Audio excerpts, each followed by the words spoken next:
হয়েছে আওয়ামী লীগ কোনো রাজনৈতিক দল না। আওয়ামী লীগ হচ্ছে একটা ফেসিবাদী শক্তি। এই ফেসিবাদী শক্তির একটা হচ্ছে ফেসিবাদী সংগঠন রয়েছে। তাদের যে ভিত্তিটা, সেই ভিত্তিটা হচ্ছে এটা মিথ্যার উপরে প্রতিষ্ঠিত, এবং তাদের যেই হচ্ছে ব্যাকগ্রাউন্ড, তাদের যেই প্রচারণা, এটা হচ্ছে মিথ্যা। তাদের ম্যানিফেস্টো হচ্ছে মিথ্যা এবং প্রপাগান্ডা। সাপোর্ট দেওয়ার মতো একটা অভিজাততন্ত্র রয়েছে, একটা অভিজাততন্ত্র বা অলিগার্ক শ্রেণী। এই অলিগার্ক শ্রেণীটাই হচ্ছে আওয়ামী লীগকে কিন্তু এতদিন পৃষ্ঠপোষকতা দিয়েছে, এবং এই অলিগার্ক শ্রেণীর সাথে আওয়ামী লীগের একটা রিসিপ্রোক্যাল সম্পর্ক ছিল, যে আওয়ামী লীগ তাদেরকে ফেসিলিটেট করেছে।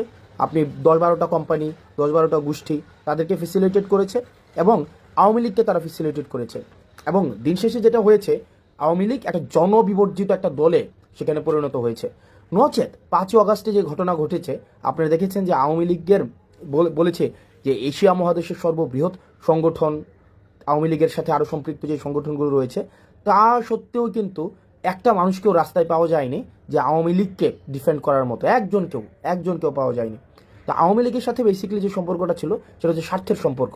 এখন এই ফেসিবাদ পরবর্তী সময় আওয়ামী লীগ তো এই দীর্ঘ 1.5 দশকেরও বেশি সময় ধরে আপনার ন্যূনতম যেই আপনার যেটাকে বলি যেই মৌলিক অধিকার ছিল, নাগরিক অধিকার ছিল, এই নাগরিক অধিকার পর্যন্ত কিন্তু আওয়ামী লীগ আপনাকে দেয়নি। আওয়ামী লীগ একটা নাগরিক যেই অধিকার রয়েছে, আপনাকে নাগরিক হয়ে ওঠার সুযোগ দেয়নি। আওয়ামী লীগ আপনাকে প্রজা বানিয়ে রেখেছিল। একটা মানুষ যে নাগরিক হয়ে উঠবে, নাগরিকের সাথে রাষ্ট্রের কিছু কমিটমেন্ট রয়েছে, নাগরিকের সাথে রাষ্ট্রের কিছু আপনার লিগ্যাল কিছু কমিটমেন্ট রয়েছে। এই কমিটমেন্টের মধ্য দিয়ে জনগণ নাগরিক হয়ে ওঠে। আওয়ামী লীগ কিন্তু একটা মানুষকে নাগরিক হিসেবে কখনোই স্বীকৃতি দেয়নি। আওয়ামী লীগ প্রজা বানিয়ে রেখেছে এই দীর্ঘ 1.5 দশকের বেশি সময় ধরে। আওয়ামী লীগের সাথে আমাদের সম্পর্কটা দেখেন, আমরা এই বিষয়টা খুবই স্পষ্ট যে আমরা পোস্ট আওয়ামী সিচুয়েশন এখন রয়েছে। আওয়ামী লীগ বর্তমান বাংলাদেশও অপ্রাসঙ্গিক। আওয়ামী লীগ বর্তমান বাংলাদেশে যদি প্রাসঙ্গিক থাকতোই, তাহলে 5ই আগস্ট হতো না। আপনি দেখেন যে ধানমন্ডি 32 আওয়ামী লীগের কিবলা বলা হয়, আওয়ামী লীগের তীর্থস্থান বলা হয়। এই যে আওয়ামী লীগের তীর্থস্থানকে মানুষ স্বপ্রণিধিতভাবে আপনাদের ভেঙে ঘুরিয়ে দিয়েছে। আপনি পেয়েছেন আওয়ামী লীগের কাউকে যে এটাকে আটকানোর জন্য? কাউকে পান নাই, একজনকেও পান নাই। আমরা ছিলাম নির্যাতিত, নিপীড়িত, আর আওয়ামী লীগ হচ্ছে কি নির্যাতক এবং নিপীড়ক। আবার আসেন, এই নির্যাতক এবং নিপীড়কের এই একটা ক্লাসে কে পড়তেছে? একটা ক্লাসে আওয়ামী লীগ পড়তেছে। আর নির্যাতিত এবং নিপীড়িতের ক্লাসে কে পড়তেছে? নির্যাতিত এবং নিপীড়িত যারা ছিল এই দীর্ঘ 1.5 দশকের বেশি সময় ধরে, তাদের মধ্যে দেখবেন বিএনপি ছিল, বাংলাদেশ জামাত ইসলামী ছিল, এবং অন্যান্য ফেসিবাদ বিরোধী যে রাজনৈতিক যে দলগুলো তারা ছিল। তারা সবাই হচ্ছে নির্যাতিত এবং নিপীড়িত। অন্যদিকে নির্যাতকের ভূমিকায় কে ছিল? নির্যাতকের ভূমিকায় আওয়ামী লীগ ছিল।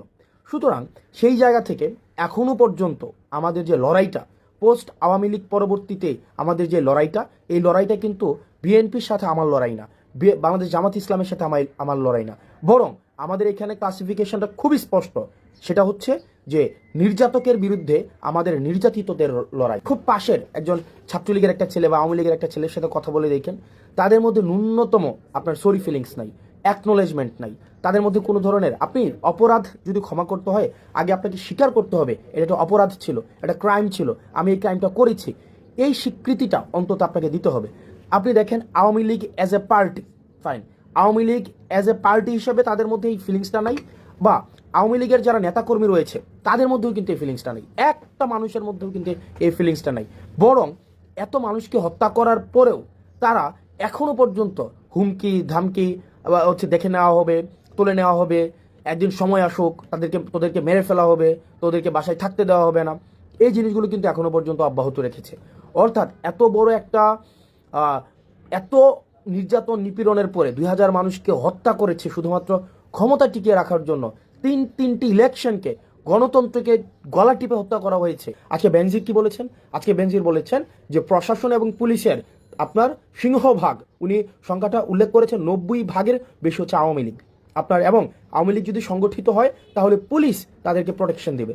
সো আওয়ামী লীগের নেচারটা, আওয়ামী লীগের খাসিলিয়ত, আওয়ামী লীগের যে চরিত্র, আওয়ামী লীগের যে মনন, আওয়ামী লীগের যে মনস্তত্ত্ব, এই মনস্তত্ত্বের ঊর্ধ্বে আপনাকে যাইতে হবে। আওয়ামী লীগকে আপনার একদম আমরা আমাদের জায়গা থেকে এই বিষয়টিকে নিশ্চিত করতে হবে, পরবর্তী বাংলাদেশের খাসিলিয়তে, পরবর্তী বাংলাদেশের চরিত্রতে, পরবর্তী বাংলাদেশের মননে, মগজে, মনস্তত্ত্বে আওয়ামী লীগ একটি অপ্রাসঙ্গিক। আওয়ামী লীগ নামে, আওয়ামী লীগের চরিত্র ধারণ করে, আওয়ামী লীগের আদর্শ ধারণ করে আবার কেউ কখনো এই রাজনীতিতে কখনোই আর রিহ্যাবিলিটেট হইতে পারবে না।